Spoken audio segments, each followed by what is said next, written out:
Hi everyone. सो आप सभी को नवरात्रि की हार्दिक शुभकामनाएं। आज से हमारा नवरात्रि शुरू हो चुका है एंड साथ में जो मैंने आपको बताया है कि 9 डेज हम लोग नवरात्रि स्पेशल सीरीज करने वाले हैं। इसमें आप सभी को जुड़ना है क्योंकि सिर्फ 10 मिनट की ये क्लास होगी बट आपके बहुत सारे प्रीवियस क्वेश्चंस तैयार हो जाएंगे। सोचिए आपको सिर्फ अपना 24 घंटे का सिर्फ 10 मिनट देना है और इस 10 मिनट में आप जो भी प्रीवियस क्वेश्चन सीखोगे ये आपको एग्जाम में देखने को मिलेगा। मतलब इससे आपका पेपर तो पास होगा, ये आपके कॉन्सेप्ट क्लियर होंगे। और जो एक होता है ना कि प्रीवियस क्वेश्चंस नहीं समझ में आ रहा है, कहाँ से करें, अकेले करते हैं तो मन भी नहीं लगता है, काफ़ी बोरिंग सा लगता है। तो यहाँ पर आपको मज़े मज़े में आप बहुत सारी चीज़ें सीखोगे। और सबसे अच्छी बात ये है कि जो लोग भी प्रीवियस क्वेश्चंस की प्रैक्टिस करना चाहते हैं ना, उनके लिए काफ़ी बेनिफिशियल होगा। और सिर्फ 10 मिनट। अब जैसे ये क्लास हमारी 6 बजे होती है शाम को, तो 7 बजे हम प्रीवियस क्वेश्चंस की प्रैक्टिस करेंगे। ठीक है। और जो भी क्वेश्चंस है ना, ये जो अभी लास्ट वाला आपका एग्जाम होता है दिसंबर में, वो सारे क्वेश्चंस की हम प्रैक्टिस करेंगे। 10 मिनट में जितने भी क्वेश्चंस हो, बस मैं ये चाहती हूँ कि कम समय में ही बट आप डेली पढ़ो, डेली कंसिस्टेंसी बना के रखना है क्योंकि एक दिन के पढ़ाई से कुछ नहीं होता है। जो हर दिन हम पढ़ते हैं, हर दिन सीखते हैं, उसी से हमारा एग्जाम पास होता है। तो इस नवरात्रि को जो है हमें काफ़ी यूजफुल बनाना है। ठीक है, हमारे लिए काफ़ी जो है अच्छा होना चाहिए ताकि जो एग्जाम हो हमारा, हम उसको बहुत अच्छे से क्रैक कर सकें। एंड आपको ये आइडिया कैसा लग रहा है प्लीज़ मुझे कॉमेंट करके बताओ। साथ में एक चीज़ मैं बोलना चाहूँगी कि चाहे इस क्लास में हो, चाहे जहाँ पर भी क्वेश्चंस आंसर मैं कराती हूँ ना, तो जो भी आंसर्स मैं यहाँ पर आपको बताती हूँ उसको आपको कमेंट सेक्शन में लिखना है क्योंकि जो चीज़ें हम लिख देते हैं ना वो हमको याद हो जाती हैं। ठीक है। तो इस क्लास के जितने भी क्वेश्चन आंसर हैं उन सभी के आपको आंसर्स को कमेंट में लिखना है और वो हमारे ना माइंड में रहता है। एग्जाम में कई बार आप देखोगे कि ऐसा लगता है कि यार ये कहीं तो पढ़ा है, और वो यही सारी चीज़ें होती हैं जो हमें वहाँ पर याद आती हैं। ठीक है। तो चलिए स्टार्ट करते हैं और इस नंबर पे मैसेज करके आप नोट्स भी ले सकते हो अगर आपको चाहिए होगा तो, कंप्लीट सोशल साइंस का। तो देखिए ये चैप्टर ना बहुत इंपॉर्टेंट है और मैंने हर एक टॉपिक्स के नीचे क्वेश्चन मेंशन किया हुआ है जो कि सीटेट ने पूछा है। और अभी तक का मैं ये बोल सकती हूँ कि क्लास 6 की एनसीईआरटी में ये जो 8वां चैप्टर है, गांव शहर व्यापार, विलेज टाउन एंड ट्रेड, ये एक ऐसा इकलौता चैप्टर है ना जहाँ से भर भर के क्वेश्चंस पूछे गए हैं पिछले सालों में। ठीक है। तो देखो इस चैप्टर में हम गांव के बारे में पढ़ेंगे, शहर के बारे में पढ़ेंगे और साथ में व्यापार किस तरीके से होता है वो। सबसे पहले देखो, इसके पहले जो हमारी प्रीवियस क्लासेस थी उसमें मैंने आपको बताया था कि किस तरीके से महापाषाण में कुछ औजार मिले थे जिसमें लोहे का भी औजार था। ठीक है। हाँ, ये जरूर था कि लोगों को उस समय जो है ज्ञान नहीं था कि इसका क्या काम है। तो आपसे ये क्वेश्चन सबसे पहले पूछेगा कि जो आयरन टूल्स है, एग्रीकल्चर है, जो लोहे का औजार है, बेसिकली लोहे का प्रयोग, ये शुरू कब हुआ। सबसे पहले ऑप्शंस तो बहुत सारी मिलेंगे, तो याद रखना है आपको, लगभग 3000 साल पहले शुरू हुआ। ऑप्शंस में ना 3 की जगह पे 9, 6, 5, 7 कुछ भी मिल सकता है। ये सारे गलत होंगे, याद रखिएगा इसका प्रयोग शुरू हुआ है 3000 साल पहले। ठीक है। महापाषाण कब्रों में औजार और हथियार पाए गए, टूल्स और वेपन्स मिले हैं मेगालिथिकी बरियल साइट में। ठीक है। तो ये भी आपको लाइन याद रखना है। 2500 साल पहले लोहे के औजारों का व्यापक उपयोग हो गया था। मतलब धीरे धीरे जो है iron tools became common. But ये शुरू कब हुआ है? 3000। जंगल साफ करने के लिए कुल्हाड़ियां और कुछ ना ऐसे हमको प्रमाण मिला है। ठीक है, आपने देखा होगा कि कुछ कुल्हाड़ियां मिले हैं, लोहे की कुछ चीजें मिली हैं जिससे ये पता चला कि अच्छा उस समय से यूज स्टार्ट हो चुका था। तो जो भी जंगल साफ करना है उसके लिए क्या क्या मिला है? एक्सेस मिला है, प्लस कुल्हाड़ियां और खेत के लिए फाल, ये सारी चीजें मिले हैं। अब देखो आप भी जानते हो कि पहले ना हम लोग क्या करते थे, प्लो शेयरिंग जो होती है, जैसे कि खेती के लिए जो आपने देखा होगा ना, उसकी हलवाई वगैरह हलवाई कह रही हूँ, जिसको जोता वगैरह जाता है। तो पहले क्या होता था ना कि लकड़ी के फाल यूज करते थे। अब लकड़ी के फाल से ना उतना अच्छा हो नहीं पाता था। ठीक है। जब से ना ये लोहे के फाल का यूज होने लगा तो काफी ज्यादा जो खेती है, उस कृषि है, वो हमारा बढ़ा। जो कृषि का उत्पादन है ना वो बढ़ा जब से हमने लोहे के फाल का यूज किया है। तो ये भी क्वेश्चन पूछा जाता है। पहले लकड़ी का यूज होता था बट जब से इस लोहा जो है इंट्रोड्यूस हुआ तब से काफी फायदा हुआ। तो कृषि का उत्पादन भी बढ़ गया। ऑब्वियस ही बात है कि जब लोहे की चीजें मिलेंगी उसे काफी आसानी से हो जाता था। तो इंक्रीज हुआ है क्रॉप प्रोडक्शन। ठीक है। चलिए सबसे पहला ही क्वेश्चन, और सब सीटेट ने मेंशन किया है, कई जगह पे मैंने ईयर मेंशन किया है, कई जगह पर मैं भूल गई हूँ। बट ये जितने भी क्वेश्चन आंसर आपको दिख रहे हैं सारे सीटेट के प्रीवियस क्वेश्चंस में हैं। ठीक है। जब आप प्रैक्टिस कर लोगे ना 10 ईयर्स के, आपको खुद समझ में आएगा कि एक एक चीज यहाँ से पूछी गई है। और ये एनसीईआरटी का नोट्स ये खुद बहुत मेहनत से मैं बनाती हूँ एक एक चीज, ताकि कुछ मिस आउट ना हो जाए। ठीक है। तो देखिए, when did the use of iron begin in the India सब कॉन्टिनेंट, मतलब लोहे का प्रयोग शुरू कब हुआ?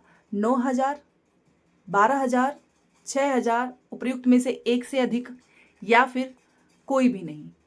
इसका ऑप्शन होगा कोई भी नहीं। क्योंकि देखिए ना तो 9,000 में हुआ है, ना तो 12,000 में, ना तो 6,000 में। इसका शुरू कब हुआ है? 3,000। देखा आपने? अगर आपको ये याद ही नहीं रहेगा ना, तो आप इसमें से कोई ना कोई एक लगा के चले आओगे एंड आपका ये गलत हो जाएगा। ठीक है, तो इस तरीके से आपको याद करना है। चलिए, साथ में कमेंट्स करते रहो कि अभी तक आपने कितने जो है एनसीईआरटी चैप्टर्स पढ़ लिए हैं। ये सभी लोग मुझे कमेंट करके बताओ कि आपने हिस्ट्री कितना पढ़ा है, ज्योग्राफी एंड पॉलिटी। ठीक है, देखिए, step to increase agriculture production, irrigation. देखो, कृषि उत्पादन बढ़ाने के लिए क्या कदम उठाए गए। तो जो क्रॉप प्रोडक्शन है ना, उसको बेसिकली जो एग्रीकल्चर प्रोडक्शन है, इसको बढ़ाने के लिए इरिगेशन, सिंचाई पे काम किया गया। देखिए, आपको पता है कि पहले लकड़ी की चीजें थे, बट अब क्या हुआ, नए नए औजार आए। ठीक है, नए नए टूल्स आए। रोपाई की तरह जो सिंचाई भी कृषि विकास में काफी मददगार साबित हुई। जिस तरीके से रोपाई काफी अच्छा था, उसी तरीके से ये जो इरिगेशन मेथड है ना, irrigation help in agriculture development, इससे काफी अच्छा प्रोडक्शन हुआ था। अब देखो, ये इरिगेशन है, ये कई तरीके से हम कर सकते हैं। नहरों, कैनाल के थ्रू कर सकते हैं, कुएं के थ्रू कर सकते हैं, पॉन्ड के थ्रू कर सकते हैं, प्लस कुछ आर्टिफिशियल जो रिजर्वायर्स होते हैं, जो कृत्रिम जलाशय होते हैं, उनके भी थ्रू हम कर सकते हैं। ठीक है, तो इरिगेशन जब इंट्रोड्यूस हुआ ना, तो काफी ज्यादा प्रोडक्शन हुआ। प्लस इससे क्या क्या बदलाव आया, देखो सिंचाई से बदलाव क्या क्या आए, ये भी आपसे क्वेश्चन पूछेगा। चेंजेस ड्यू टू इरिगेशन, सबसे पहले तो लोगों के द्वारा परिश्रम किया गया। ठीक है, labour was put in by people, किसानों को लाभ मिला क्योंकि उत्पादन की अनिश्चितता घटी है। फार्मर्स को जो है बेनिफिट मिला एज क्रॉप अनसर्टेनिटी रिड्यूस्ड। ठीक है, ये चीज कम हो गई थी क्योंकि पहले उतना फायदा नहीं मिलता था। नेक्स्ट है, कर अदा करने के लिए किसानों को उत्पादन बढ़ाना था। देखिए, आपको भी पता है कि उस समय टैक्सेस वगैरह तो देने होते थे, इस वजह से जो फार्मर्स होते थे ना, उनको अपना प्रोडक्शन बढ़ाना था। ठीक है, राजाओं ने सिंचाई की योजना बनाई और धन खर्च किया। हाँ, ये भी है कि सिंचाई से बदलाव ये भी आया था कि जो राजा वगैरह थे, उन्होंने सिंचाई की योजना मतलब पूरी प्लानिंग की कि किस तरीके से बनाना है, प्लस इस पे पैसे भी खर्च किए हैं। तो ये सिंचाई से बदलाव आया है, इरिगेशन से। ठीक है, हाँ, ये है कि इससे जो एग्रीकल्चर प्रोडक्शन है, जो कृषि उत्पादन है, वो बढ़ा। ठीक है, चलिए, नाम ही है हमारा गांव, शहर और व्यापार। हम गांव के बारे में पढ़ रहे हैं। गांव में कौन रहते थे? Who lived in villages. देखो, वहां पर 3 प्रकार के लोग रहते थे। ठीक है, अभी इन तीनों प्रकार के लोगों से ना क्वेश्चन पूछा हुआ है। एंड इस उपमहाद्वीप के अधिकतर गांव में ना, जो most villages in the sub continent had 3 type of people. ठीक है, अब ये 3 तरह के लोग कौन थे? तो देखिए, यहां पर है, तमिल क्षेत्र में थे। देखिए, सबसे पहले जो लोग थे, जिन्हें हम कहते हैं विल्लाल, और आपसे क्वेश्चन पूछेगा, मैं लेकर भी आई हूं कि विल्लाल कौन होते हैं। देखो, जो बड़े भूमिपति होते हैं ना, जो लार्ज लैंड ओनर्स होते हैं, जिनके पास बहुत जमीनें होती हैं, उनको कहते हैं विल्लाल। ठीक है, दूसरे वो होते हैं साधारण हलवाहे, उनको कहते हैं उड़वार। जो ऑर्डिनरी जो प्लोमैन होते हैं ना, उनको कहा जाता है उड़वार। ये हो गए दूसरे। तीसरे होते हैं भूमिहीन मजदूर, मतलब जिनके पास जमीनें नहीं होती हैं, लैंडलेस होते हैं ये। ठीक है, भूमिहीन मजदूर को कहते हैं कडेसियार और अदमाई। और क्वेश्चन ऐसे ही पूछेगा कि कडेसियार अदमाई कौन होते हैं, उड़वार कौन होते हैं, विरलाल किसे कहते हैं। तो याद रखना है, 3 टाइप्स ऑफ पीपल रहते थे उस समय। पहले थे जिनके पास बहुत ज्यादा जमीनें थी, उसको हम कहते हैं विल्लाल। दूसरे थे जो कि ऑर्डिनरी प्लोमैन थे, उसे हम कहते हैं उड़वार। एंड तीसरे थे जिनके पास जमीनें नहीं थी, भूमिहीन मजदूर थे, ये दूसरों के जमीनों पे काम करते थे, इनको कहते हैं कडेसियार और अदमई। ठीक है, और ये तीनों पॉइंट्स आपको याद रखना है, क्योंकि आप नहीं जानते हो कि इस बार, पिछली बार कहीं पेपर आप उठाकर देखिएगा, कितने टफ क्वेश्चंस था एनसीईआरटी से ही, बट जिसने नहीं पढ़ा होगा उसके लिए टफ होगा। अब ये देखिए, यही क्वेश्चन आपका 2022 में पूछा है, आप देख सकते हो, जब आप करोगे आपको समझ में आएगा। तमिल क्षेत्र में रहने वाले लोगों का दिया गया है, उनके व्यवसायिक से आपको मिलान करना है। देखो, विल्लार, अभी मैंने आपको बताया, जिसके पास बहुत बड़ी जमीनें होती हैं, जिसे हम कहते हैं बड़े भूस्वामी। उड़वार कौन होते हैं? जो कि साधारण जो हलवाए होते हैं, बी का 4। अब देखो, पढ़ लिया तो कितना आसान हो गया। ठीक है, अभी हम गृहपति के बारे में पढ़ेंगे। नेक्स्ट हमारा जो टॉपिक है वो गृहपति ही है। गृहपति बेसिकली होते हैं ना, स्वतंत्र कृषक होते हैं। ठीक है, और अदमाई तो आपको पता ही है, भूमिहीन मजदूर। ये क्वेश्चन पूछा है सीटेट ने 2022 में, ज्यादा पुराना नहीं है, देखिए। ठीक है, तो यहां पर मैंने नीचे ऑप्शंस वगैरह रखे हैं, बट ये तो हम सॉल्व कर चुके हैं। चलिए, अब देखो, उत्तर भारत में क्या था ना, कि गांव का जो प्रधान व्यक्ति होता था, हम पढ़ चुके हैं, इसका क्वेश्चन आंसर भी मैंने कराया हुआ है पिछले क्लासेस में। तो जो गांव का प्रधान व्यक्ति होता है, वो होता है ग्राम भोजक। ठीक है, बस इतना एक चीज़ बोलना चाहूँगी कि जो लोग हर दिन पढ़ रहे हैं ना, थोड़ी थोड़ी मेहनत कर रहे हैं, आपको बहुत अच्छा रिजल्ट देखने को मिलेगा। बस याद रखना कि क्लासेस मिस आउट मत करो। हाँ, 6 बजे नहीं देख पा रहे हो, 7 बजे देख लो, अगले दिन देख लो, बट बहुत सारी क्लासेस एक साथ देखना मत, ठीक है, कि 4-5 दिन का इकट्ठा करके देख रहे हैं, नहीं। आपको हर दिन पढ़ना है और आप इसी क्लासेस से सीखोगे। अब जैसे मैंने ये जितने क्वेश्चंस कराए हैं, आपको क्या करना है कि उसके आंसर्स लिखने हैं। अब चलिए मैं आपसे पूछती हूँ कि जो वेल्लार होते हैं उन्हें क्या कहते हैं? प्लीज़ मुझे कमेंट करके बताओ। ठीक है, यहाँ से भी देख लो, लेकिन प्लीज़ लिखो क्योंकि बहुत इंपॉर्टेंट क्वेश्चंस हैं। उड़वार कौन होते हैं? अधिमाई कौन होते हैं? गृहपति कौन होते हैं? वीडियो को पॉज़ करिए और इसको ना पूरा स्टेटमेंट के थ्रू लिखिए। आप देखिएगा, आप ये कभी नहीं भूलोगे, ठीक है? क्योंकि कुछ क्वेश्चंस बाद में हमें टफ लगते हैं, आपको याद रखना है। चलो, अब अगला क्वेश्चन है कि हमारा टॉपिक है कि गांव का जो प्रधान व्यक्ति होता है उसे हम कहते हैं ग्राम भोजक। ठीक है, head of the village was called ग्राम भोजक। और ये जो पद होता है, बेसिकली ये जो पोजीशन होता है ना, वो हेरिडिटरी होता है, मतलब वंशानुगत होता है। उसी के भैया, पापा, बेटे, फिर उसके बेटे, इस तरीके से बनते आएंगे। आमतौर पर सबसे बड़ा जो भूमिपति होता है ना, वही ग्राम भोजक होता था। बेसिकली वही है, जिसके पास सबसे ज्यादा जमीनें होंगी वही होगा ग्राम भोजक। एक एक स्टेटमेंट एग्जाम ने पूछा हुआ है। अब इनके पास बहुत जमीनें हैं, तो इनके जमीन पे काम कौन करेगा? जो स्लेव्स हैं, जो लेबर्स हैं, जो दास और मजदूर हैं। ठीक है, slaves and labours worked on their land. ठीक है, ये इनके जमीनों पे काम करते थे। अच्छा, ये ग्राम भोजक ना थे तो ग्राम भोजक, बट इनके काम बहुत थे।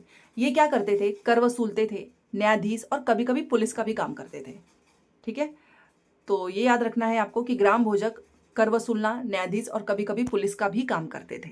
अभी यहाँ से दिखाती हूँ, ये रहा, नीचे क्वेश्चन ही पूछा है। तो ये टैक्सेस कलेक्ट करते थे, जजेस का भी काम, कभी पुलिस का भी काम, ये सारे काम करते थे। ठीक है, चलिए, अब मैंने इसमें से ना 3 चीजें आपको पढ़ा दी हैं पहले भी।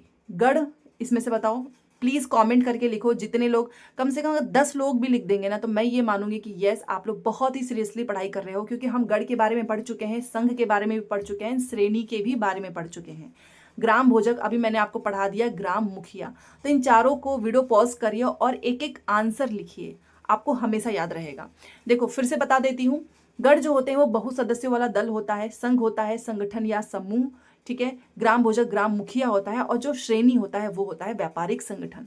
मैंने बता दिया है, इसे भी देखकर आप लिख सकते हैं। लिखने का फायदा यही होगा कि आपको हमेशा याद रहेगा। ठीक है, और मैं एक एक कमेंट्स का रिप्लाई करूंगी कि किसने सही लिखा या किसने गलत। 2022 में पूछा है।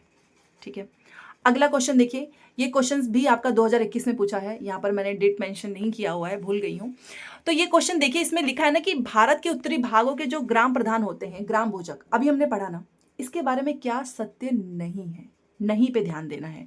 ठीक है, पहला है कि ये अक्सर सबसे बड़े जमींदार होते हैं। जी हाँ, सबसे ज्यादा जमीनें होती हैं।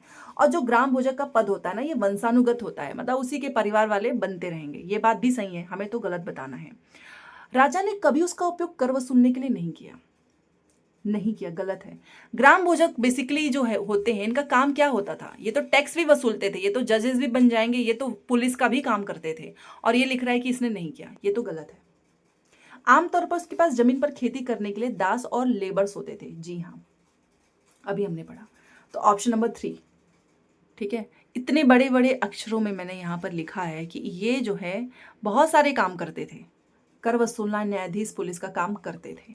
और एग्जामिनर ने क्या पूछा है कि क्या सत्य नहीं है? तो क्या सत्य नहीं है हमारा, और वो है हमारा ऑप्शन नंबर 3। ठीक है, 2021 में ये क्वेश्चन पूछा है, और आप प्रीवियस क्वेश्चंस करिए, आपको समझ में आएगा। चलिए, गृहपति, बेसिकली अभी हम थोड़ी देर पहले क्वेश्चंस भी किए हैं। गृहपति कौन होते हैं? दे आर कॉल्ड गृहपति। जो कि इंडिपेंडेंट जो फार्मर्स होते हैं ना, स्वतंत्र कृषक भी होते हैं, उन्हें कहते हैं। और बेसिकली इंडिपेंडेंट फार्मर्स होते कौन है? मोस्टली जो स्मॉल फार्मर्स होते हैं, जो छोटे छोटे किसान होते हैं, उन्हें कहते हैं स्वतंत्र कृषक, इंडिपेंडेंट फार्मर्स। ठीक है, इनको हम कहते हैं गृहपति। तो आपसे क्वेश्चन पूछेगा स्वतंत्र कृषक किसे कहते हैं, कौन होते हैं? तो गृहपति होते हैं। ठीक है, चलिए, अब क्वेश्चंस फिर से मैं लेकर आ गई हूँ, और ये क्वेश्चन 2024 में पूछा गया है। ठीक है, देख सकते हैं आप। तो चलिए, जो आपको आता है आप उसका आंसर मुझे जरूर लिखो कमेंट सेक्शन में। तो देखो, गृहपति हमें पता चल गया, ये होता है स्वतंत्र कृषक। ठीक है, बेरी गाजा हम पढ़ेंगे बाद में, बट यहाँ पर मैं आपको बता दूंगी। श्रेणी कौन होते हैं, ये मैंने आपको बताया ही है कि ये बेसिकली संघ होते हैं, चाहे वो शिल्पकार हो तथा व्यापारी हो, इनके संघ को कहा जाता है। ठीक है। अरेटाइन पात्र अभी हम पढ़ेंगे, जो अरिका मेडू वाला लास्ट वाला जो हमारा टॉपिक है इसी क्लास में देखेंगे। तो वहां पर ना ये एक तरीके का बर्तन होता है अरेटाइन। अब नाम से लगेगा कि कोई जगह है, नहीं, ये मुहर लगे ना लाल चमकदार बर्तन होते हैं। सोचिए 2024 में पूछा है सीटेट ने। और ये क्वेश्चंस ना बहुत सारे लोगों ने गलत किया था, क्योंकि एनसीईआरटी हम खुद से पढ़ते हैं तो हमें समझ ही नहीं आता है कि क्या इंपॉर्टेंट है क्या नहीं है। सोचो अरेटाइन, ये मुहर लगे लाल चमकदार बर्तन होते हैं। ठीक है। अब हमारा क्या बच गया है, हम एलिमिनेट भी कर सकते हैं। तो बेरी गाजा बेसिकली हम कहते हैं भरूच को, ये मैं आगे आपको पढ़ाऊंगी। तो देखिए आपको क्या लिखना है, आप कमेंट्स में लिखिए। बेरी गाजा का आंसर होता है भरूच। श्रेणी का आंसर होता है शिल्पकार तथा व्यापारियों के संघ। अरेटाइन पत्र होता है एक तरीके का बर्तन, और गृहपति होते हैं स्वतंत्र कृषक। ये सारी चीजें लिखिए। एक चीज की गारंटी है कि आप इसको कभी गलत नहीं करोगे एग्जाम वाले दिन। ठीक है। 7 जुलाई 2024 को पूछा था। आप जब प्रीवियस क्वेश्चंस करोगे आपको इसका आंसर भी पता होगा। ठीक है। चलिए, अभी हमने पढ़ा था ना कि 3 तरीके के लोग होते हैं। एक होता है भूमिपति, विल्लाल, जिसके पास बहुत सारी जमीनें होती हैं। एक होता है उड़वार, जो कि साधारण हलवाई होते हैं। और एक होते हैं जो कडेसियार, जो अधिमाई, जो कि भूमिहीन होते हैं। ठीक है। ये 3 तरीके के लोगों के बारे में आपको हमेशा याद रखना है। तो ये जो भूमिहीन लोग होते हैं इसमें कौन कौन होता है। Some man and women had no land. स्त्री पुरुष जिनके पास जमीनें नहीं थी उसे कहा जाता है भूमिहीन। ठीक है। अब जो स्लेव्स एंड लेबर्स हैं वो दूसरों की जमीन पर काम करके जीविका चलाते थे। ग्राम भोजक में हमने देखा ना कि उसके पास बहुत सारी जमीनें हैं, और इतनी सारी जमीनें हैं कि उसकी जमीनें पे कौन काम करेगा, स्लेव्स एंड लेबर्स। ठीक है। तो ये आपको इनके बारे में याद रखना है।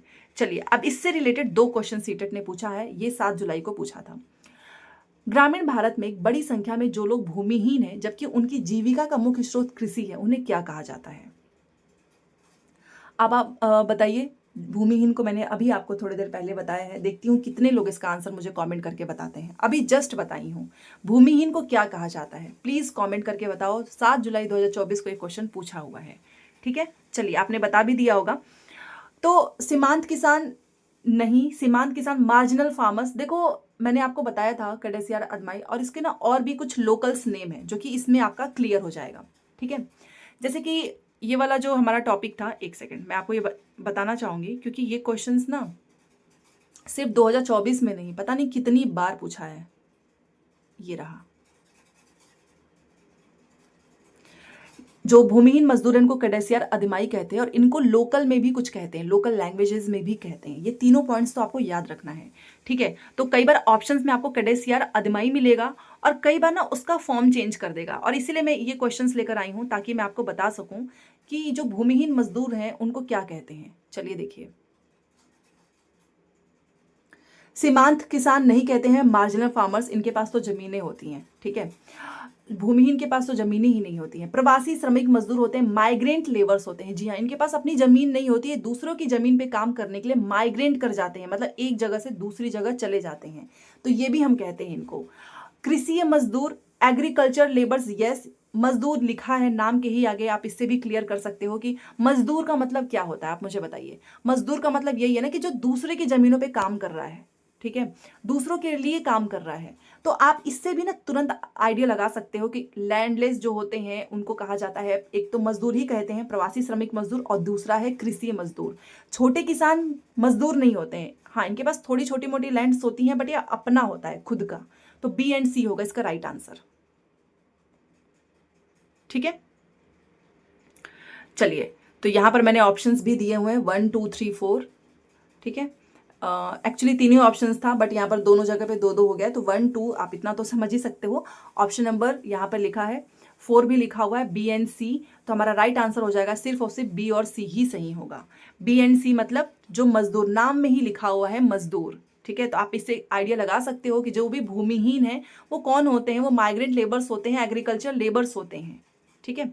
चलिए, नेक्स्ट क्वेश्चन ये भी 2021 में पूछा हुआ है, दूसरा देख सकते हो इससे रिलेटेड। 2 कथन दिया गया, आपको इसमें से सही बताना है। पहला स्टेटमेंट, भारत में 80% किसानों के पास अपनी दैनिक जरूरतों को पूरा करने के लिए पर्याप्त भूमि आय नहीं है। देखिए, ये नंबर में दे दिया है 80%, बट ये है इसी मतलब चैप्टर से रिलेटेड, क्योंकि अभी हमने देख लिया ना कि बहुत कम लोगों के पास है अपनी खुद की जो है जो हमारी जो डेली बेसिस की जो नीड्स होती हैं उनको पूरा करने के लिए। तो कितना है, भारत में 80% किसानों के पास अपनी दैनिक जरूरत को पूरा करने के लिए पर्याप्त भूमि आय ही नहीं है। चलो ठीक है, ये बात सही है। भारत में प्रत्येक 5 में से, मतलब 5 में से लगभग 2 जो ग्रामीण परिवार हैं वो खेतीहर मजदूर हैं, मतलब वो दूसरों के जमीनों पे काम करते हैं। वे जीविकोपार्जन के लिए अन्य लोगों के खेतों पे डिपेंड हैं, ठीक है। उनमें से कई तो भूमिहीन हैं, ठीक है, कई तो ऐसे देखो खेतीहर मजदूर हैं, बेसिकली थोड़ा बहुत होगा, बट हाँ यस कि उनको दूसरों के ज़मीनों पे डिपेंड रहना पड़ता है। आपने गांव वगैरह में देखा होगा कि कई बार लोग अपनी ज़मीनें भी दे देते हैं दूसरों के लिए, दूसरों को खाद वगैरह का पैसा दे देंगे, बोने वगैरह वो सारी चीज़ें वही करेंगे, उसमें से आधा जो है वो उसके अपने उस मालिक को दे देता है। ये सभी को पता होगा जो लोग गाँव से बिलोंग करते हैं, ठीक है, उसको हम कहते हैं। प्लस कुछ ऐसे होते हैं जिनके पास, उनमें से कई भूमिहीन है और कुछ तो ऐसे हैं जिसके पास बहुत ही छोटे भूखंड हैं। तो दोनों के दोनों स्टेटमेंट सही हैं, अभी तो हमने पढ़ा, ठीक है। ऐसा नहीं है कि सभी के पास बहुत सारी ज़मीनें, नहीं, वो परसेंटेज बहुत कम है, ठीक है। तो इसमें से हमारा हो जाएगा A and B are true and B correctly explains A, दोनों ही सत्य हैं और बी ए की सही व्याख्या है। देखिए ये व्याख्या वाले क्वेश्चंस बहुत पूछता है, ये इसका सही एक्सप्लेनेशन है, क्योंकि यहाँ पर जब इसने बता दिया है कि 80% के पास तो पर्याप्त भूमि आय ही नहीं है, क्यों, इसका यही तो रीज़न है ना, क्योंकि 5 में से लोग 2 के पास तो 2 खेतिहर मजदूर हैं, बाकी के भूमिहीन हैं, ठीक है। तो ये ऑप्शन भी सही है, एक्सप्लेनेशन भी सही है। 2022 में पूछा था ये, 21 जनवरी वाला पेपर, ठीक है। चलिए अब हम पढ़ लेते हैं शिल्पकार जो कि आर्टिशियंस होते हैं ना, उनके बारे में। तो ये शिल्पकार कौन कौन से होते हैं, तो देखिए ये नाम याद रखिएगा, जो गांव वगैरह में शिल्पकार होते हैं आर्टिशियंस, लोहार, ब्लैकस्मिथ, कुम्हार, पॉटर्स, बढ़ई, कारपेंटर्स, बुनकर, वेवर्स, इनके नाम याद रख लो, कई बार पूछा गया है तो आप इससे आराम से बता सकते हैं। चलिए अब ये बहुत इंपॉर्टेंट टॉपिक है क्योंकि ओल्डेस्ट तमिल के बारे में हम पढ़ रहे हैं और ये चैप्टर भी ना काफ़ी बड़ा है, ठीक है। The oldest Tamil works are called Sangam literature, Tamil की जो सबसे पुरानी रचनाएं हैं वो कहलाती हैं संगम साहित्य, और इसकी रचना ना लगभग 2300 साल पहले हुआ था। इसको कंपोज्ड कब किया गया है, 2300 साल पहले। इन्हें संगम क्यों कहा जाता है, इसको संगम कहने का रीज़न क्या है, क्योंकि ये ना मदुरई के कवियों के सम्मेलन में संग्रहित किए जाते हैं, और यही क्वेश्चन बार बार पूछा गया है कि इसको called Sangam because they were compiled in assemblies of poets at Madurai, Madurai के कवियों के सम्मेलनों में संग्रहित किए जाते थे, ठीक है। गांव में रहने वाले जो तमिल नाम भी संगम साहित्य में मिलते हैं, जो तमिल नाम है ना वो भी संगम साहित्य में मिलता है। तो जब भी मैं आपसे क्वेश्चन पूछ रही हूँ अभी, प्लीज़ कमेंट करके बताओ कि हम इसको संगम क्यों कहते हैं। इसका रीज़न क्या है, क्योंकि मदुरई के कवियों के सम्मेलन में संग्रहित किए जाते हैं। They were compiled in assemblies of poets at Madurai, याद रखिएगा, कई बार पूछा हुआ है। चलिए यही क्वेश्चन पूछा है 2022 में 17 जनवरी। दो ऑप्शंस हैं, मदुरई शहर में आयोजित कवियों की सभाओं में संगम ग्रंथों की रचना और संकलन किया गया है, ठीक है। अभी हमने पढ़ा संगम कवि और अज्ञात यूनानी समकालीन थे। चलिए हाँ जी, तो इसका क्या सही होगा, तो देखो ये तो मैंने अभी आपको पढ़ा है कि मदुरई शहर में आयोजित कवियों की सभाओं में संगम ग्रंथों की रचना और संकलन किया गया, ये सही है। अब संगम कवि और अज्ञात यूनानी समकालीन थे, ये पॉइंट्स आपको याद रखना है, और ये आपको आगे की जब हम चैप्टर्स पढ़ेंगे उसमें ये मेंशन किया गया है, ठीक है। तो संगम कवि और जो अज्ञात यूनानी थे ये क्या थे, समकालीन थे। समकालीन का मतलब कि सेम जो है उनका ईयर था। Sangam poets were contemporaries are unknown Greek writers, कई बार आपने देखा होगा ना समकालीन पूछा जाता है कि इनके समकालीन कौन है जिनका ईयर जो है वो सेम रहता है, कुछ भी जो इन लोगों ने काम किया है उसका, ठीक है। तो ये दोनों पॉइंट सही है, बट ये इसका एक्सप्लेनेशन आप मुझे बताओ। मदुरई इसकी जो है बेसिकली इसको संकलित किया गया है और ये समकालीन है, इनका आपस में कोई मेल जोल ही नहीं है। इंडिविजुअल स्टेटमेंट सही है, एक्सप्लेनेशन सही नहीं है। तो ऐसे क्वेश्चन आपसे पूछेगा, और यहाँ पर देखिए लिखा भी हुआ है कि both A and R true but R is not correct explanation of A, तो सही व्याख्या नहीं है। ऐसे क्वेश्चंस बहुत पूछे जाते हैं। चलिए दूसरा हो गया। चलिए क्वाइंस के बारे में पढ़ेंगे, सिक्के के बारे में, और ये मैं ऑलरेडी आपको पढ़ा चुकी हूँ इसके प्रीवियस चैप्टर में भी, ठीक है। देखते हैं कितने लोगों को याद रहता है कि प्राचीन काल के कई आहत सिक्के पाए गए हैं, और मैंने आपको बताया था इनको आहत क्यों कहा जाता है। ये पंचिंग की जाती है, जो सिक्के होते हैं ना, फोटोज भी मैंने आपको दिखाया था, उस पर से ठप्पा देके पंच मार्क किया जाता है, ठीक है। तो many ancient punch mark coins have been found, सबसे पुराने आहत सिक्के लगभग 500 साल पुराने हैं। चांदी या तांबे के सिक्कों पर जो भी अलग अलग डिजाइन्स होते हैं उसको पंचिंग किया जाता है, आहत किया जाता है, इसलिए हम इसको कहते हैं पंच मार्क्ड क्वाइंस, ठीक है। नाम में ही क्लियर है, आहत हिंदी में और इंग्लिश में पंच मार्क्ड क्वाइंस है। Various design were punched on silver और कॉपर क्वाइंस, ठीक है। तो ये हो गया आहत सिक्के। और ये क्वेश्चन आपका पूछा हुआ है, बहुत इंपॉर्टेंट क्वेश्चन है। कई बार लोग मन में ही सोचेंगे अरे ये भी इंपॉर्टेंट हो सकता है क्या। 2021 में पूछा था कि why are the early coins called punch marked coins. शुरुआती सिक्कों को आहत सिक्के क्यों कहा जाता है। धातु के सिक्कों पर आकृतियां आहत की जाती हैं। Symbols on the metal coins were punched. जो चांदी हो गया, चाहे जो भी धातु के सिक्के हैं ना, उस पर क्या किया जाता है, जो भी डिजाइन वगैरह होते हैं उसको क्या करते हैं, इनग्रेव्ड करते हैं, पंच करते हैं। और यही आपका आंसर सही है। ठीक है, बाकी के सारे गलत हैं, क्योंकि यहाँ पर लिखा है कि ठोस औजार के द्वारा करते हैं, नहीं। मुद्रा भुगतान के बाद रसीद के तौर पर मिलती है, और ये बहुत सारे लोग सही कर लेते हैं, ये भी गलत है। Coins were punch for easy storage collection वगैरह के लिए नहीं करते हैं। बेसिकली ये धातु के सिक्कों पर हम क्या करते हैं, सिंबल्स को पंच करते हैं, इनग्रेव्ड करते हैं। ठीक है, सोचिए 2021 में पूछा है। चलिए, नगर अनेक गतिविधियों के केंद्र, टाउन्स सेंटर्स ऑफ एक्टिविटी। बहुत सारी चीजें हुई हैं और यहां से क्वेश्चंस भी पूछा हुआ है, ध्यान से देखिएगा। सबसे पहले तो ये जो नगर थे वो अक्सर महत्वपूर्ण व्यापार और यातायात मार्गों पर स्थित होते थे।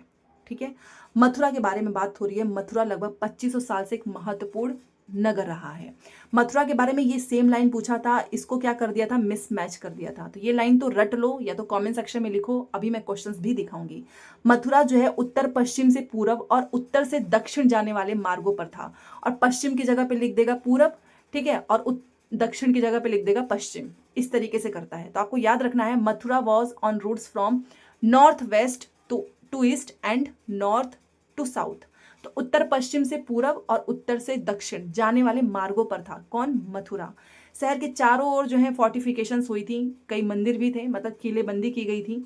आसपास के किसान पशुपालक शहर में रहने वालों के लिए भोजन उपलब्ध कराते थे।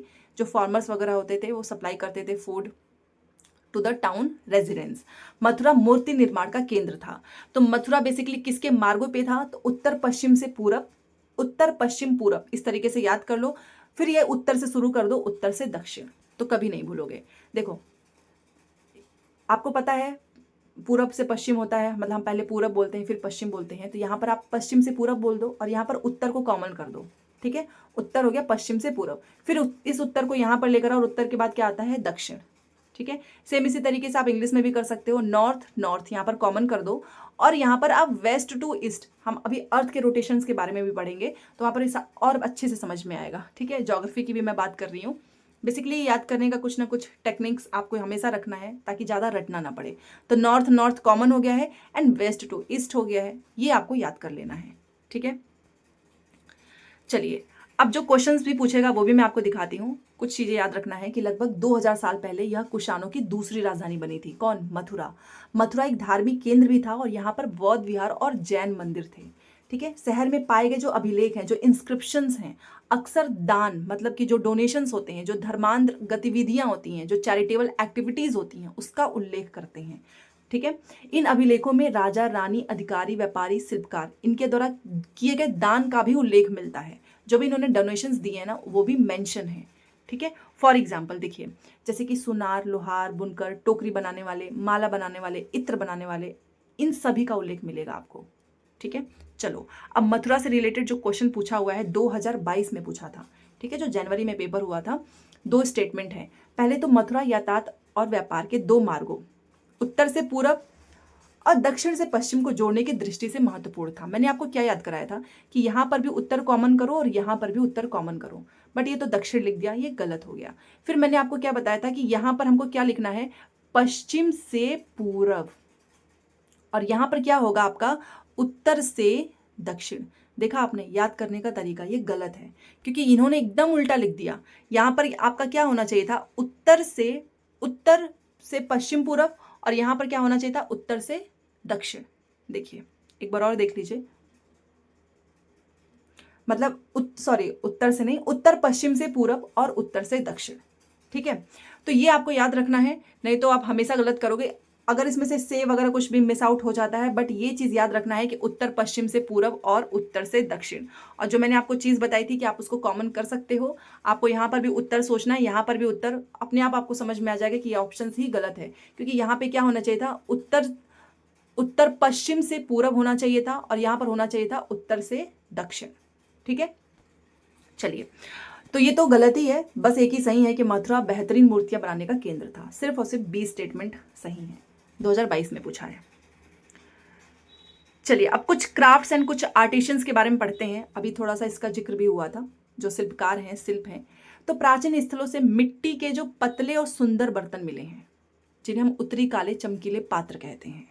ठीक है, अन्य शिल्पों के अधिकांश अवशेष नहीं बचे हैं, कुछ नष्ट हो गया है। कपड़े का उत्पादन महत्वपूर्ण था। उत्तर में वाराणसी और दक्षिण में मदुरई इसके प्रमुख केंद्र थे। याद रखिएगा, मोस्ट इंपॉर्टेंट है। मेल फीमेल दोनों काम करते थे।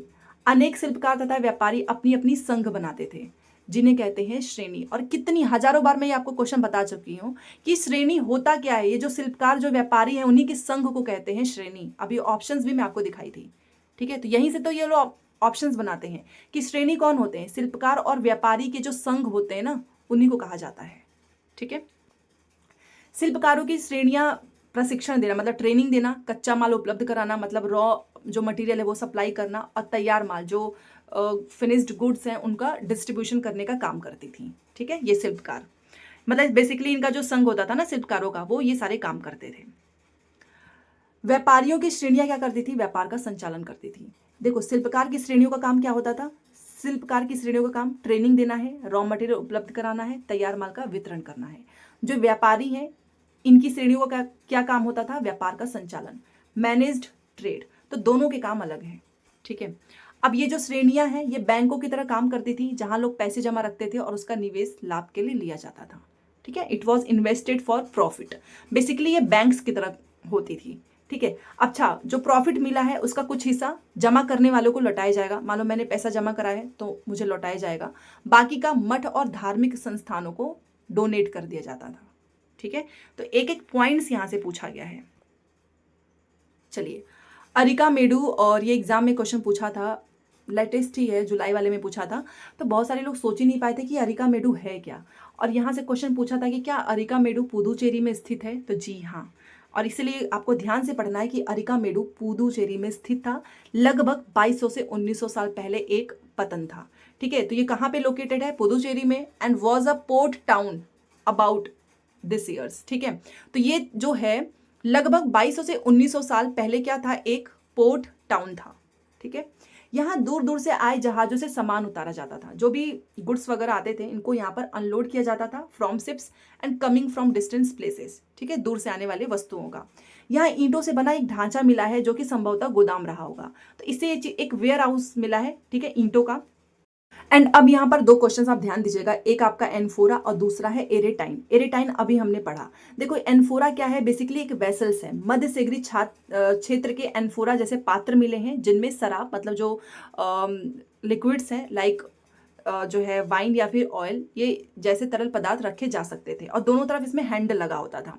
तो बेसिकली आपसे क्वेश्चन पूछेगा कि एनफोरा क्या है, तो एनफोरा लाइक वेसल्स है from the Mediterranean were found use to store liquids like wine और oil with handles on both sides. ठीक है, तो एक पात्र है जिसमें शराब या तेल जैसे पदार्थ रखे जा सकते थे। दूसरा क्वेश्चन अभी हमने किया भी, एरेटाइन क्या होता है, तो लाल चमकदार बर्तन होते हैं, जिनका नाम इटली के एक शहर पर रखा गया है। तो एरेटाइन किसके नाम पे रखा गया है, इटली। और ये क्या होता है, लाल चमकदार बर्तन। सोचिए, यहां से एग्जामिनर ने क्वेश्चन बनाया था वो एरेटाइन वाला। ठीक है, एरेटाइन बर्तन बनाने की विधि क्या होती थी, बेसिकली इसकी ना मोल्डिंग होती थी। सांचे पर सांचा होता था, उस पर गीली मिट्टी दबाकर बनाया जाता था। ठीक है, कुछ बर्तन रोम के डिजाइन के थे, लेकिन यहाँ बनाए गए हैं, यहाँ पर बनाए गए, बट वो रोम के डिजाइन के थे। यहाँ पर रोमन लैंप, शीशे के जो बर्तन होते हैं, और रत्न, ये भी मिले हैं। ठीक है, छोटे छोटे कुंड भी मिला है, जो कपड़े रंगने के लिए यूज होता था। शीशे मिले हैं, और अर्धकीमती पत्थरों से मन के बनाने के लिए पर्याप्त साक्ष्य मिला है। तो ये सारी चीजें हमको यहाँ पर मिली है। तो याद रखिएगा, आपको एनफोरा याद रखना, आपको एरेटाइन याद रखना है। ये दोनों क्वेश्चंस आपको एग्जाम में देखने को मिलेगा। अब ये देखिए, 2022 में पूछा था एरिका मेडू के बारे में करेक्ट स्टेटमेंट बताना है। देखो, अरिका मेडू क्या है, पुदुचेरी में स्थित था। अरिका मेडू क्या था, बेसिकली एक इंपॉर्टेंट पोर्ट टाउन था। यहाँ पर एम्फोरा जैसे पात्र मिले हैं, जी हाँ, जिसमें शराब या फिर तेल लिक्विड कुछ रखा जाता था। ठीक है, यहाँ पर यूनानी साम्राज्य से संबंधित वस्तुएं मिली हैं, ये आप बताइए। और क्या यहाँ के राजा चोर नहीं, चेरवंशी थे, ये गलत है। देखो, यूनानी साम्राज्य से संबंधित वस्तुएं नहीं मिले हैं। यहाँ पर देखिए किससे संबंधित मिला है, रोम के डिजाइन के कुछ रोमन चीजें मिली हैं। तो ये ध्यान दीजिएगा। बहुत सारे लोग उस ऑप्शन को सही कर देंगे, बट ये रोमन वाली चीज़ें मिली हैं, ठीक है। तो यहाँ पर ये जो ऑप्शंस में लिखा है ना कि यहाँ पर यूनानी साम्राज्य से संबंधित, ये गलत है। और प्लस यहाँ के राजा चेरवंशी थे, ये भी गलत है। इसमें सिर्फ सही क्या है, तो वो है हमारा पहला, दूसरा, तीसरा। पुदुचेरी में स्थित है, एक इंपॉर्टेंट पोर्ट टाउन है, और एम्फोरा जैसे पात्र मिले हैं, एरिटाइन भी मिला है, ठीक है। तो 1 2 3 ओनली राइट। चलिए अब कुछ ट्रेड एंड ट्रेडर्स के बारे में देखते हैं। क्लास 1, ये चैप्टर बहुत लंबा है, मुझे बोलते वक्त भी मेरे गले में दर्द होना स्टार्ट हो गया है। तो देखिए, ये जो व्यापार और व्यापारी हैं, ट्रेड एंड ट्रेडर्स हैं, इसके बारे में उत्तरी काले पॉलिश बर्तन, खासकर कटोरियां और थालियां कई प्राचीन स्थलों से मिले हैं। देखो हमको क्या मिला है, बहुत सारे polished fair, specially bowls and plates, यहाँ पर एंशिएंट साइट, मतलब यहाँ पर हमें बहुत सारी चीज़ें ऐसी मिली हैं। अब व्यापारी क्या करते थे, इन्हें बनाने के स्थान से अलग अलग जगह ले जाते थे। मान लो कहीं पर बना दिया है, अब उसको बेचने के लिए क्या करेंगे, लोग अलग अलग जगह पर लेकर जाएंगे, ठीक है। जैसे कि देखिए, दक्षिण भारत जो है वो सोना, ठीक है, मसाले और कीमती पत्थरों के लिए फेमस था, ठीक है। मसाले मतलब मसाले में वो भी काली मिर्च। काली मिर्च को जो रोमन साम्राज्य में ना काला सोना कहा जाता था, इसकी काफ़ी डिमांड थी। तो क्वेश्चन पूछा जाएगा, काला सोना किसे कहते हैं। कोयला मत लिख देना, बहुत सारे लोग ऑप्शन में मिलता है वो सेलेक्ट कर लेते हैं, काली मिर्च को कहते हैं, ठीक है, ब्लैक पेपर को।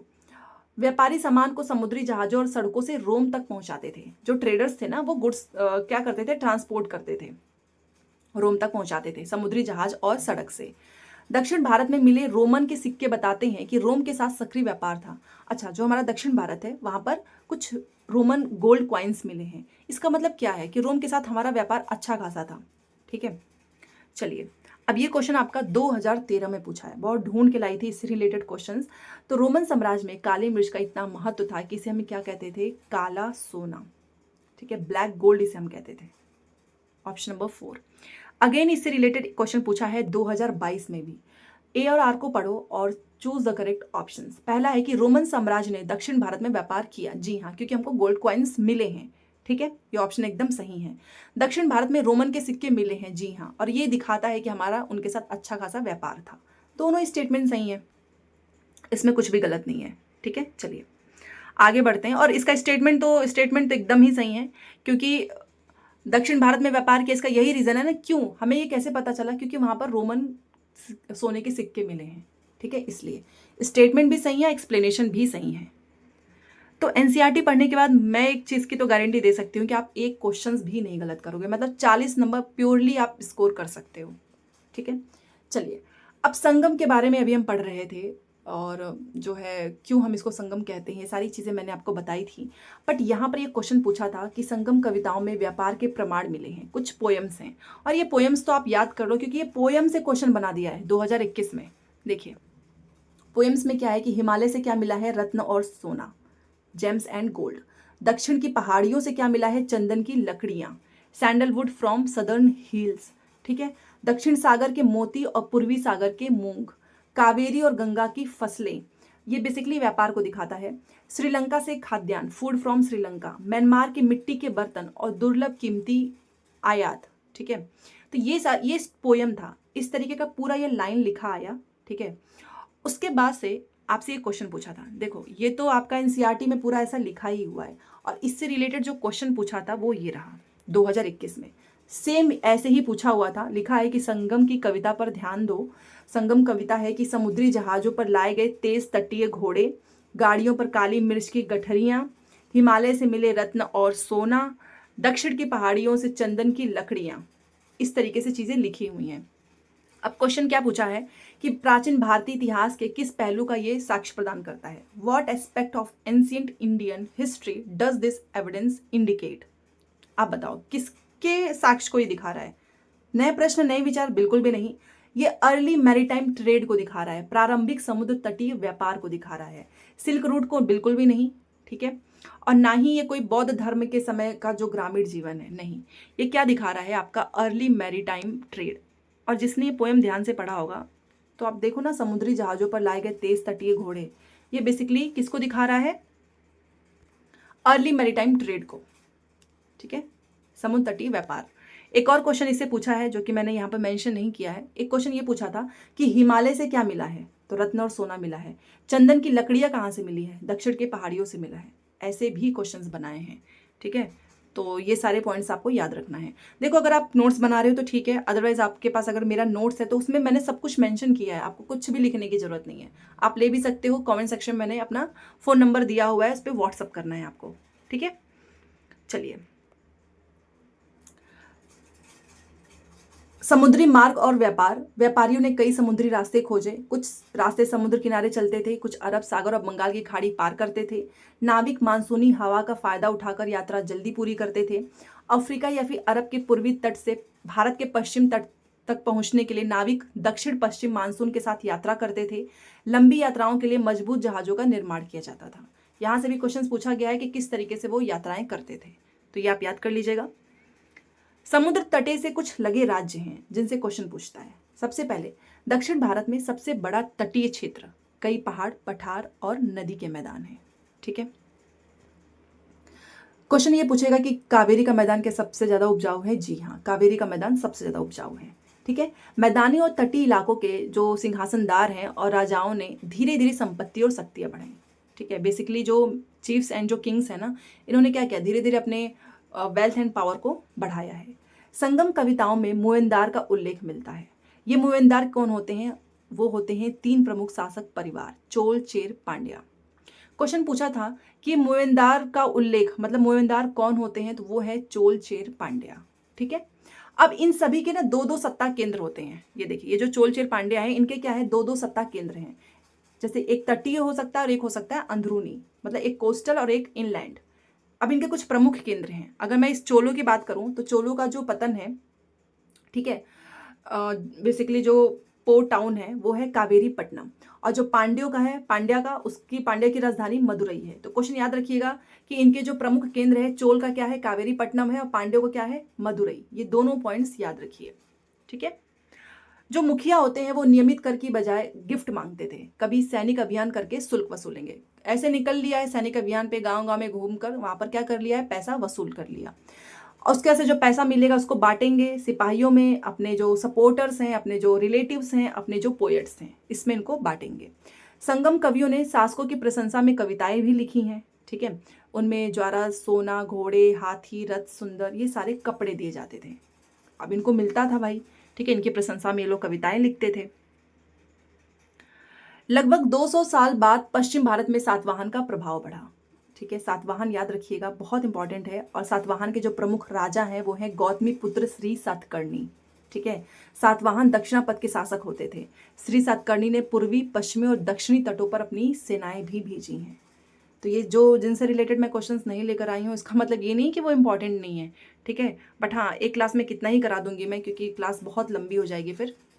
2021 में पूछा था, चोल, चेर और पांड्यों के जो 3 राजवंश परिवार हैं, इसके परिवारों के प्रमुख का वर्णन करने वाला जो तमिल शब्द है उसे हम क्या कहते हैं? उसे हम कहते हैं मुवेंदार, ठीक है। Option number 4। ऐसे क्वेश्चंस पूछेगा। नेक्स्ट क्वेश्चन ये भी आपका पूछा है, पुहार या फिर कावेरी पट्टनम निम्न में से किस वंश का बंदरगाह था? बताइए। तो वो था चोल का, और पांड्या का क्या था? मदुरई था, ठीक है। तो ये सारे पॉइंट्स यहाँ पर जो आपको लिखा मिला है ना, ये एक एक की इंपॉर्टेंस है। आप इसको इग्नोर बिल्कुल भी मत करना, अदरवाइज वही होता है, नंबर नहीं आते हैं। रेशम मार्ग और कुषाण, सिल्क रूट और कुषाण। देखो, कुछ शासक जो थे वो रेशम मार्ग पर कंट्रोल करना चाहते थे, ठीक है। प्राचीन सिल्क रूट के माध्यम से व्यापारिक वस्तुएं और लोग जो है, जो प्राचीन सिल्क रूट था ना, उसके माध्यम से व्यापारिक वस्तुएं और लोग मुख्य रूप से किससे यात्रा करते थे? तो पैदल, घोड़े की सवारी, ऊंट की सवारी। ऑप्शंस में बैलगाड़ी भी मिलेगा, बैलगाड़ी से बिल्कुल भी नहीं किया था, ध्यान दीजिएगा। पैदल किया था, घोड़े की सवारी किया था, और ऊंट की सवारी से, ठीक है। ऊंट रेगिस्तानी और लंबी दूरी मार्गों के लिए उपयुक्त थे, जबकि घोड़ी काफी तेजी से चलते थे, और पैदल लोग छोटी दूरी के लिए इस्तेमाल करते थे। बैलगाड़ी वाला ऑप्शन हमेशा से गलत होगा, क्योंकि एग्जामिनर ने पूछा है। इसका फायदा व्यापारियों से कर, शुल्क और तोहफे मिलते थे। ये सारी काम करने से इनको क्या होता था? व्यापारियों से कर मिल जाता था, शुल्क मिलते थे और तोहफे मिलते थे। बदले में शासक क्या करेगा? जो शासक होते थे, जो रूलर्स होते थे, व्यापारियों को अपने राज्य और लुटेरों से सुरक्षा देते थे, क्योंकि ये यात्रा कर रहे हैं। तो देखिए, ये क्या होगा ना कि अब ये व्यापारी का भी फायदा हो रहा है, शासक का भी फायदा हो रहा है। व्यापारी जो है अगर घूम घूम के सारी चीजें बेच रहा है या कुछ भी कर रहा है, तो वो क्या करेगा? टैक्स भी दे सकता है, पैसे भी, तोहफे भी, और इसके बदले इसको जो रूलर्स होते थे उससे क्या मिल जाएगा? प्रोटेक्शन मिलेगा। तो जो शासक होते थे व्यापारियों को अपने राज्य और लुटेरों से क्या करेंगे, सुरक्षा देते थे। कुषाण जो है सबसे प्रसिद्ध शासक थे लगभग 2000 साल पहले। उनका शासन मध्य एशिया और उत्तर पश्चिम भारत में था। ध्यान दीजिएगा, सेंट्रल एशिया, नॉर्थ वेस्ट याद रखना है। प्रमुख शहर इनके कौन से थे, पेशावर था, मथुरा था, तक्षशिला था। ठीक है। सिल्क रूट की शाखा आपको याद रखना है, मध्य एशिया से सिंधु नदी के बड़े पतन, फिर यहां से जहाजों के द्वारा रेशम रोमान साम्राज्य तक पहुंचता था, ऐसे। ठीक है। अब देखिए इस क्वेश्चंस को देख लेते हैं। हजारों वर्ष पहले लोगों ने रेशम मार्ग सिल्क रूट की यात्रा किस माध्यम से की थी, पैदल किया ही था, घोड़े से भी किया था, घोड़े की सवारी से, ऊंट की सवारी से भी किया था। बैलगाड़ी वाला हमेशा से आता है ऑप्शन, और ये गलत है, 2021 में पूछा है सीटेट ने। ठीक है। तो बस मैं तो बहुत थक गई हूँ बोल बोल के, क्योंकि आपको पता है कि आज तो नवरात्रि है और आज हमारा फास्ट भी है, सभी का होगा फास्ट। नवरात्रि में तो हम सभी लोग व्रत रहते हैं। बस हाँ, याद रखिएगा कि इस क्लास के बाद आपको 7 बजे मिलेगा प्रीवियस क्वेश्चंस। तो ये मेहनत मैं आपके लिए कर रही हूँ क्योंकि आज नवरात्रि है और मुझे लगा कि आज जो है आप सभी के लिए इतनी मेहनत तो करनी बनती है, और ये पूरे 9 दिन ऐसी ही मेहनत होगी। मैं भी व्रत हूँ, मोस्टली लोग, बहुत सारे लोग व्रत होंगे, उसके बावजूद भी हमको पढ़ाई करना है। ठीक है। और ये नहीं कि आपको बिल्कुल भी इग्नोर कर देना है, क्योंकि देखो मैं तो यहाँ पे बोल भी रही हूँ, काफ़ी एनर्जी लग रही है, आपको सिर्फ इसको देखना है चुपचाप। ठीक है। तो चलिए मिलते हैं नेक्स्ट क्लास में। टेलीग्राम में जरूर जुड़ जाओ, क्योंकि वहां पर मैं क्वेश्चन आंसर सारे प्रीवियस क्वेश्चंस की प्रैक्टिस कराती हूँ। ठीक है। रात में 9 बजे। Thanks for watching.